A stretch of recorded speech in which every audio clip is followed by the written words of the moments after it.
Next up, I'm going to talk about the fish I currently have in the tank and my plans moving forward.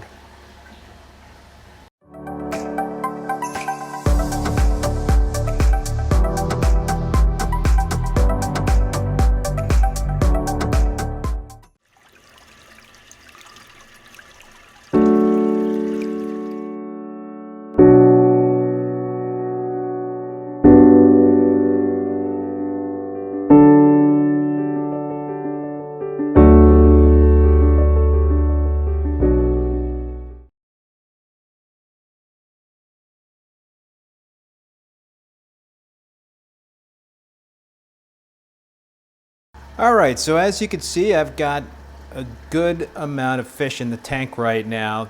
The tank is a little over 3 months old, and after it cycled in about a week, I added my first 4 fish, which were these green chromis. So I added the 4 green chromis, and I got them.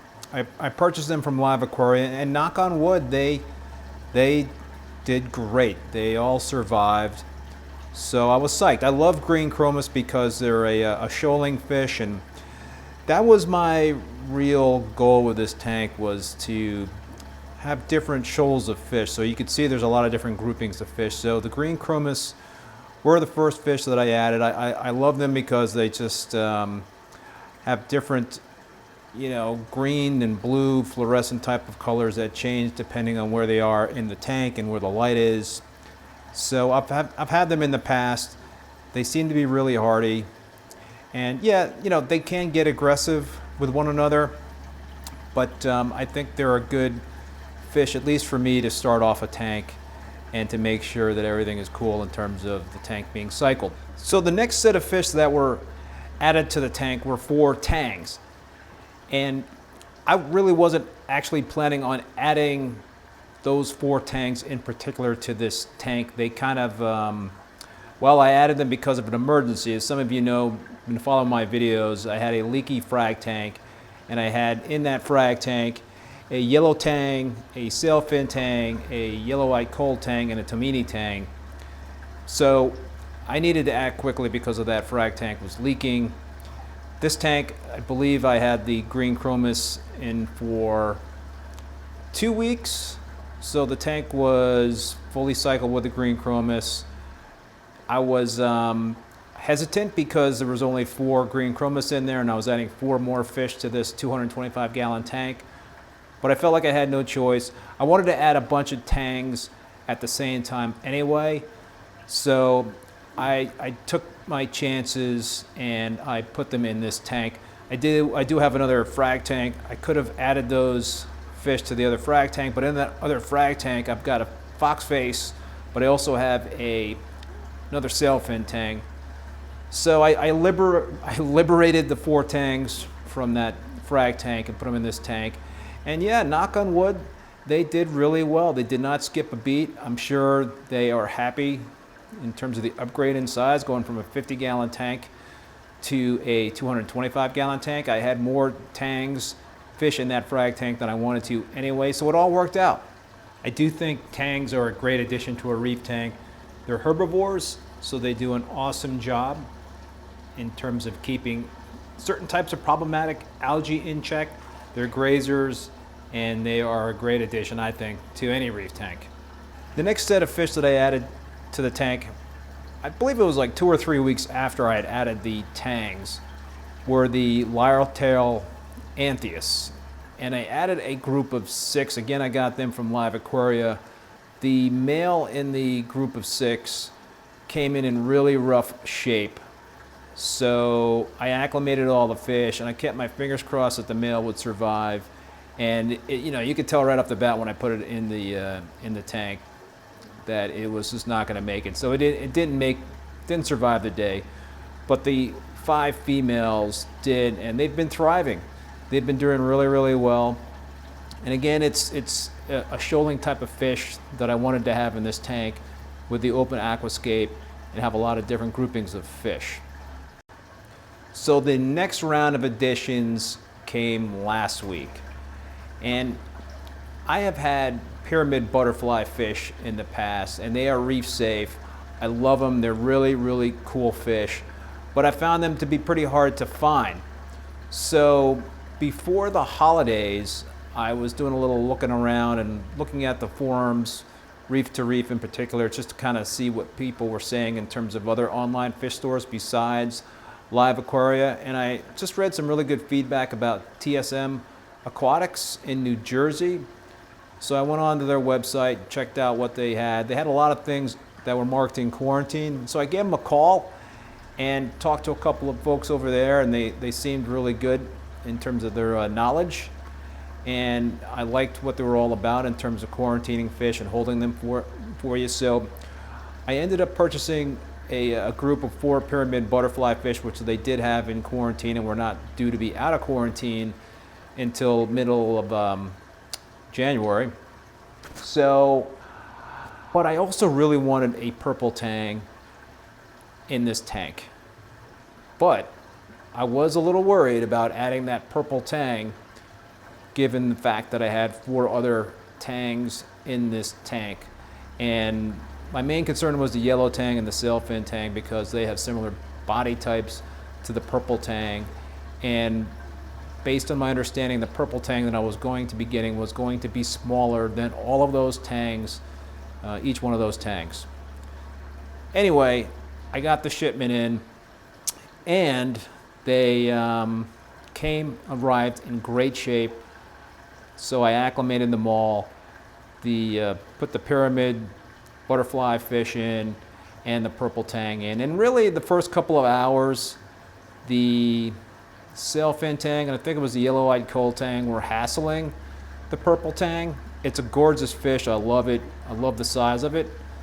But it hung in there. It was fine. It didn't get nipped or anything. And knock on wood, over the long haul, everything will be hunky-dory. I think this is a large enough tank where all these different fish have, places to roam. There are some hiding spots where they can go into. So I think it's going to work out in the end.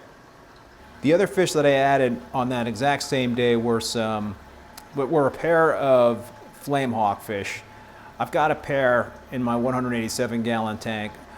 I've had flame hawk fish, I believe, in every one of my reef tanks. I just love them. They're goofy looking. They've got a really cool personality.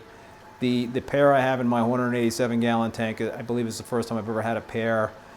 They have been doing great addition to that tank. So even though I already had a pair in the 187-gallon tank, I wanted to add a pair to this 225-gallon tank. So again, I was a little worried about adding so many fish at once with the bioload that I had in there. But it all worked out. Again, after a week, everybody is doing great. Everybody is eating. There is no sign of any disease or stress. I know a lot of you folks out there, quarantine fish, and it is a great idea. And that is something that I really would like to do, and perhaps I can do in the future. That's the best way to introduce fish to a display tank, is to put them in your own quarantine and make sure they are disease-free. But I didn't have that luxury this time, so I just wanted to get fish from reputable sources. I've had really good luck with Live Aquaria for the most part lately, and I was very happy with TSM Aquatics in New Jersey. So that is the current stock list of fish. There's 20 fish in the tank at this point in time. I have 1 pair of clownfish in my 75-gallon frag tank that I do plan to add to this tank once I start adding corals. I also picked up another pair of clownfish, the Mocha Storm clownfish, and they were a cool pair because one was mocha colored and the other was orange colored. But unfortunately, the orange colored one did not make it, so I just have the one, and that is currently in my 50-gallon frag tank. I would love to try to introduce it to this tank as well, but a couple of things. One, it's really small. I am planning on trying to get another clownfish to pair up with that one. So I've been told that it's possible to have 2 pairs of clownfish in this size tank. If anybody has experience with that, I'd love to see your comments below, so please chime in. But my concern is the amount of flow I have in this tank. It's pretty good flow. It's cranking in here because it's going to be an SPS dominant tank. So there will certainly be a couple spots in the tank where clownfish will be able to host corals, and in the past I've had good luck with clownfish hosting LPS. My clownfish in my 187 gallon tank are hosting some alveoporas. I've had clownfish in the past host hammer corals, even a leather coral. So I would love to have two pairs of clownfish in here. I certainly want to have this pair in the tank, but the question is, can I get a second pair in here, and would they be too small? Yeah, just in terms of being able to keep up with the current. So that's it for right now. In the future, I would love to add a regal angelfish, but I want to try to hold off on that until further down the road. My fear with adding a regal angelfish to a very young tank that I plan to have a lot of SPS frags in is that it might have a tendency to nip at those frags versus mature colonies. I'm not going to have a lot of LPS in this tank, so I'm not concerned about that, but that's just my concern again with the regal angelfish.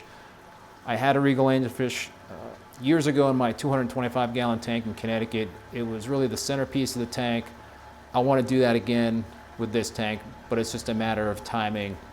Again, if anybody has an experience in terms of regals with SPS and frags, in my experience, the regal that I put in, the tank was already pretty mature in terms of the SPS, so it didn't really go after any of the SPS. It did go after some of the LPS, including some zoanthids. So that is the plan of attack. Other than the regal angelfish, I don't have plans to add a ton more fish. I just really wanted to get a good amount of fish in here at the beginning because I wanted to dirty up the tank, so to speak. I didn't want to have to dose a lot of nitrates and phosphates. I wanted to have a lot of fish in there, feed heavily, and just have that biological process go along naturally in terms of having some nitrates and phosphates in the tank. Perhaps down the road I may add some more Anthias. Perhaps I may add a Bellis angel. Again, that's another reef safe type of angel. Regal is not necessarily reef safe. I know they have a reputation of being risky, but I'm certainly willing to take that chance. The Bellis, perhaps a pair, would be, I think, an awesome addition. I love swallowtail angelfish, Japanese masked swallowtail angelfish.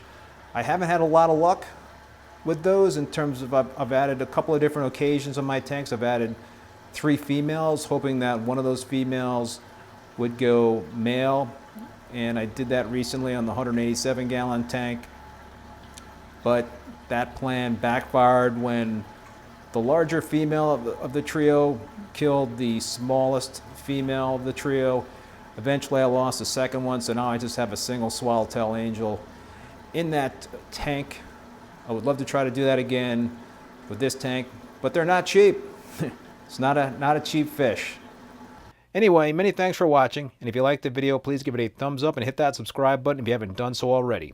I will put links to Marine Depot and Reefbum in the video description below. See you next time.